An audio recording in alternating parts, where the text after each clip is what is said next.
तुम्हाला माहिती आहे का की आशा भोसले फक्त गाण्यांपुरत्याच मर्यादित नव्हत्या, तर त्यांनी जगभरात भारतीय जेवणाची ओळखच बदलून टाकली.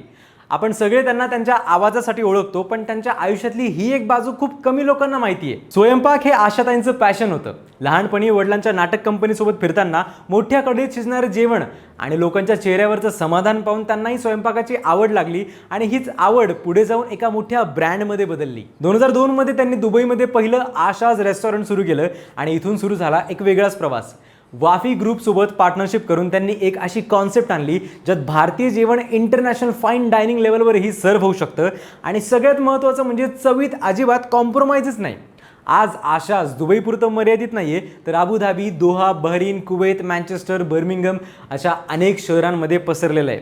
अनेक सेलिब्रिटींचे बिझनेस येतात आणि जातात, पण आशाताईंचा हा ब्रँड 20 वर्षांपेक्षा जास्त काळ टिकून आहे आणि तोही स्ट्रॉंग रेप्युटेशन सोबत. या रेस्टॉरंटचं वैशिष्ट्य काय, तर इथे वापरले जाणारे मसाले कोणतेही फॅन्सी मसाले नाहीत, तर जे घरात वापरले जातात तेच मसाले जगभरातल्या त्यांच्या रेस्टॉरंट्समध्ये वापरले जातात.